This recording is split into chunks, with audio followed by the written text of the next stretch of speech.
Hello everyone and welcome to another casual review. Today I'm talking about Xenoblade Chronicles 2. Right off the bat, I just want to give you a fair warning. There is some late game footage featured in this video. The reason for that is because the Xenoblade Chronicles 2 is one of the few Nintendo Switch games that don't let me record natively on the Nintendo Switch, and so I just didn't get around to actually capturing any footage until I was pretty late into the game. So if you're sensitive to that kind of stuff, if you haven't played this game yet and you want to go in entirely spoiler free, then I do recommend maybe listening to this as more as like a podcast rather than watching it as a video. Now, I've been wanting to play this game for a while now, and having the new Pyra and Mithra amiibo come out was just the right excuse I needed to jump back into this one.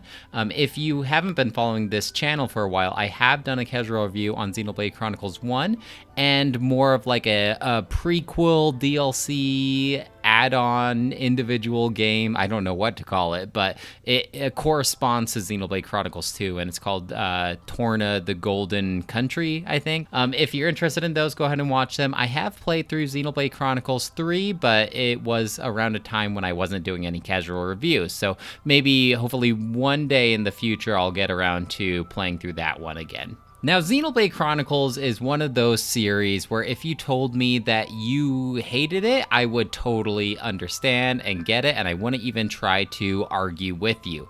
However, for me, this is one of those series that I just absolutely love, and every time I replay or play a new version of a Xenoblade Chronicles game, I just fall in love all over again. For some reason, the combat in all of these games have just clicked with me, and I've just enjoyed the world setting and the lore and the characters. For some reason, I just am a total fan of Xenoblade Chronicles, even though normally these types of RPGs that take forever to play through, I just get burnt out. But for some reason, Xenoblade Chronicles is just different. This game is also a lot more enjoyable for me the second time around because I have to admit, there are a ton of tutorials and a ton of lore to learn, and it can be very complex and convoluted, especially to a novice player. Even I needed a couple of things to be refreshed for me with this playthrough that I had forgotten from my previous playthrough. Now, granted, as you play through the game,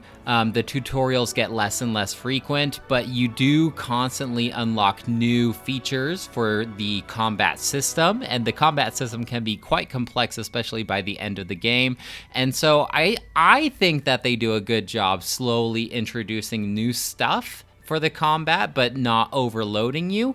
But I will admit that I also went back during my first playthrough and I would watch a couple YouTube videos of other people explaining to me how the combat works. But even at the near the end of the game, you're still getting introduced to a couple new mechanics that even add more on top of the already complex combat. So I'm going to do my best to explain the combat as simply as possible, and I may brush over a couple details, but I'm going to do my best. So the combat system works by, depending on which character you play as, you're probably going to choose to play as the main character named Rex. And Rex, depending on what weapon he's using, will do a little attack sequence. Just basic attack, he'll just keep on attacking an enemy normally.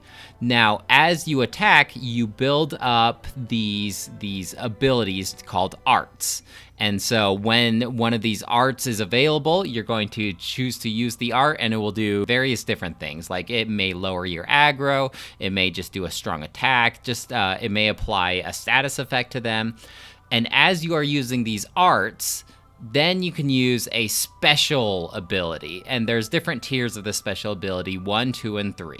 So you're doing basic attacks lead to arts lead to, I can't remember the name, some special ability. Now you do have 2 teammates, and they can also use basic attacks, arts, and then these special abilities.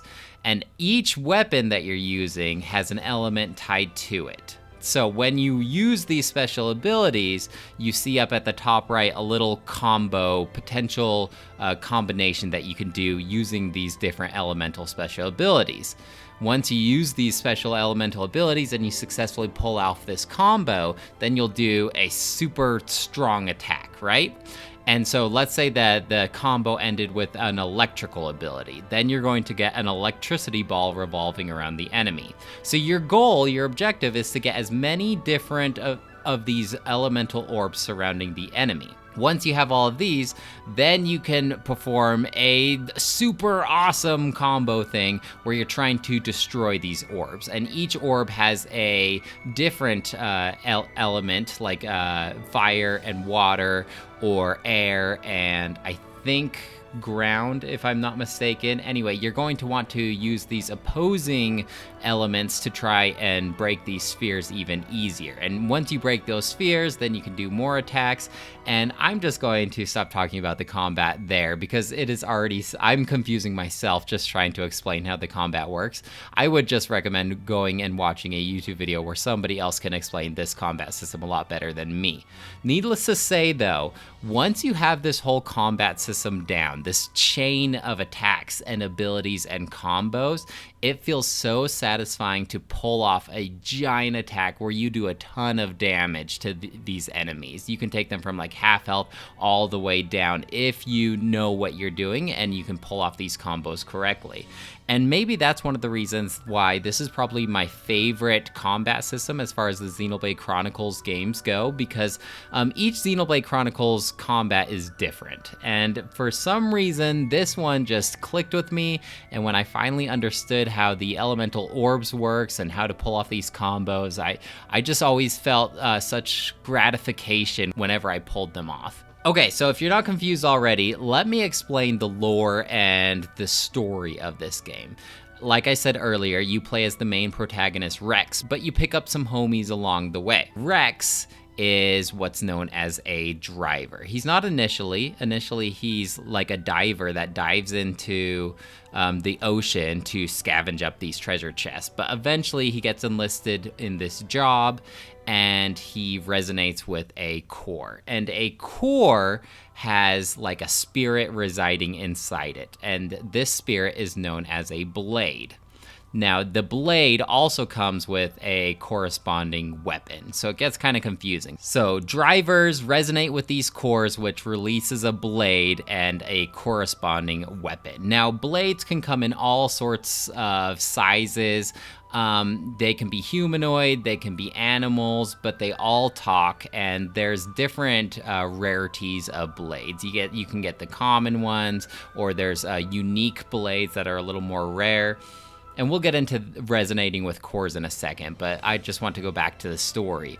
So Rex resonates with a very special blade known as Pyra. And he also gets the Pyra's giant flaming sword as the corresponding weapon. And so there's supposed to be some kind of symbiotic relationship between a driver and their blade. Now, Rex wasn't supposed to resonate with this blade named Pyra, and so it created a lot of drama with the group that he got tied up in, and the story gets a lot more convoluted from there, but basically he makes a promise to Pyra that he is going to take her to Elysium on top of the world tree. Let's explain the world here. Basically, the whole world is surrounded by something called the Cloud Sea. It's basically just like a bunch of clouds with the thickness of water. There's not any islands for these humans to live on, and so they live on these giant animals known as titans that roam around the Cloud Sea. And so this kind of ties into Xenoblade Chronicles 1 in that there was just two giant titans. There was the Mechonis and the Bionis. In this one, instead of like two really huge titans, they're still big titans, but there's like 5 or 6 slightly smaller titans that we go explore as we play through and explore this world. But I really do like exploring all of these different titans because they have all these different environments, and I've always loved this about Xenoblade Chronicles, just looking off in the distance and seeing the landscape, just looking all around. They're so unique to Xenoblade Chronicles, along with the enemies. Visually, they look so fun. It's fun battling these huge, bombastic bosses. Navigating these worlds can be a little difficult, however, especially you do get this little tracker up on your little compass at the top. So if you're trying to track like a side quest or even the main quest, sometimes navigating around these titans can be a little complicated because there's so many winding and twisting paths that it's hard to determine where you're supposed to go. And when you're looking at a 2D map, it's still difficult to navigate which ramp you want to get on that will eventually wind and twist to where your destination is. So I feel like this could have been better implemented maybe by some kind of 3D map, something similar to, I'm thinking like maybe Metroid Prime in that way, so then you can visually see which winding path you want to take to get to where you're supposed to go. Even my second playthrough, I had to end up looking up a couple different things because I was just stuck and I was just wandering, having no idea where to go. And this is especially true for a couple of the side quests that I was trying to do. I feel like even with the affinity chart, it would be beneficial to maybe put a little locator on where the enemies are that they want me to go and defeat, or maybe tell me exactly where the resources are that you want me to collect. But even the music in this game is absolutely amazing. I love the soundtrack in this game, and even though I'm wandering lost on top of these giant titans, at least I have a gorgeous view and some awesome music to listen to as I wander around aimlessly. Oh, and don't get me started on finding these special character, elite character bosses as I'm wandering around. As you play through the game, you'll see these giant enemies with a special little icon next to their name, and that means that these are like elite enemies. And so when you get into combat with them, then the electric guitar starts and a little timer goes on to show you how long you're taking to defeat the enemy, and it can be intense, and the battles between these guys can last a long time, especially if you don't know what you're doing. But it is so satisfying taking down these giant bosses and getting all this gold and gear. It's one of the best things about this game, I think. Now, it can be frustrating early in the game when you're a low-level weakling and you come across a level 99 elite guy and he just hits you with his pinky and you get knocked out and have to start over to your last checkpoint. That can absolutely be frustrating, but it's also kind of satisfying because in your head you're like, okay, I know when I'm stronger, I'm gonna come and take you down and get my revenge for you beating me up when I was a weakling. Now, revolving, all of these titans move around this cloud sea, but they revolve a giant tree called the World Tree. Now, the World Tree is very difficult to access. Only one person has ever done it before, but it's kind of become this whole myth, this whole legend, that on top of this World Tree is a place called Elysium. That's where the architect resides. And so there's a lot of comparisons between kind of like God and heaven. And so Rex promises Pyra that he will take her back to where she originally was created, this paradise that's Elysium. And Rex is also motivated to do this because unfortunately titans that everyone lives on are dying, and so humans are having less and less land to live on and less resources, and so it's creating a lot more wars and conflict and demise. So Rex is also motivated just for the whole human race to find access, a way to get to this Elysium, so then everyone will have this, basically live in this bountiful heaven. I could go on. The story gets a lot more convoluted here, but my brain is just so frazzled trying to explain the combat and the lore, so we'll just stop right there. Let me just explain some of the other systems at this point. Now, you are allowed to have access to 3 drivers at one time. You're going to have a total of 5 drivers. You choose 3 of those to use in combat. Now, each driver can use 3 different blades at one time.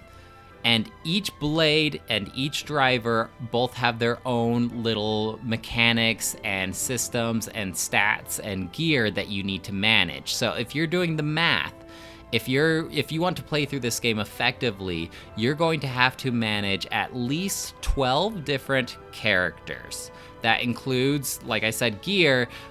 There's also different systems, like the blades themselves have affinity charts, and affinity charts are basically skill trees in which you need to fulfill certain requirements to unlock these potential skills. Some of them you really have to go out of your way to fulfill, like, hey, defeat 5 of these guys on this Titan that you explored a long time ago, that for some reason you never even had to go into contact with these enemies. Now go back there and defeat 5 of them. So they're really random, and previous attempts at this do not count. So if I defeated 5 of these bunnets, and then I unlocked the blade that says defeat 5 of those bunnets, it wouldn't count. So you need to have that affinity chart available to unlock before you can meet those requirements. So it can be quite tedious unlocking all of these different abilities on the blade's affinity charts, and when you have at least 9 of them that you need to fulfill these affinity charts for, it can be a lot to keep track of. I ended up creating this whole notes thing on my phone just because this time around I knew what I was doing, and so I kept track of all the different affinities I needed to do as I played through, so I wouldn't have to go back and redo them later. Now, how do drivers acquire blades? Well, you need to resonate with the core crystals, and this is kind of a gacha system. If you don't know what a gacha system is, basically think of like a vending machine where you don't know what you're gonna get. Basically like those maybe like those loot boxes, or like when you go to the store and you see those blind bags and you don't know what toy is inside. That's basically like a gacha system. So there are different tiers of cores that you can get as you play through the game. So there's common cores, rare cores, and legendary cores. And obviously the legendary cores are more likely to unlock a special rare blade, whereas the common cores are more likely to give you like a generic crappy blade. And as you go on farther and you unlock more and more of these rare blades, you're less and less likely to find the rare blades. So even though I had played through this game previously, this game was almost like a new experience because I unlocked different rare blades in this one, which meant I got different weapons, which means I have different abilities and attack combos. So at this point, you can kind of guess whether this is a game for you or not. There's a lot to manage, there's a lot to keep track of, things can get complicated really fast, so that's why I said I wouldn't blame you if you said that you did not like Xenoblade Chronicles. Xenoblade Chronicles 2 in particular is probably one of the most divisive of the Xenoblade Chronicles games. It seems like you either love this game or you hate this game. Now, Xenoblade Chronicles 2 is very different than its siblings because it's probably the most horniest of all the Xenoblade Chronicle games. There's a lot of very large chested women with very little clothing, and so there's a lot of exposure going on. If you don't mind that, that's cool. If that's your thing, hey, I'm not here to shame you. If you do get kind of uncomfortable with that kind of stuff, then you might find yourself blushing or at least rolling your eyes at this, because there's some weird kind of master slave kind of thing going on. Obviously it's not meant to be like a slave thing, but this whole driver and blade relationship kind of feels like a master slave kind of thing, and the blades themselves can be very bodacious, to say the least. It's also the most anime of all the Xenoblade Chronicle games. There's a lot of, especially during the cinematics, there's a lot of anime-ish tropes. And so I completely understand if it's not for you. Personally, it's kind of one of those things that I just kind of play. I don't necessarily mind that kind of stuff, but it's not exactly the thing that's pulling me into Xenoblade Chronicles. So there's a ton of cinematics that you're going to be watching as well, and these cinematics can run for quite a while, to the point where my Switch is falling asleep because I'm not pressing any of the buttons or anything. So you're going to be watching a lot of those cinematics, and it took me a long time to play this game, especially the first time around. I can't remember how long it took me to play for the first time, but but this time it took me about 55 hours. And that's longer than I usually like to play games. But like I said earlier, for some reason, this game just got its hooks into me. Even the second time around, I enjoyed it even more because I didn't have to spend all this time learning any of the combat or the lore. I could just jump right in and enjoy.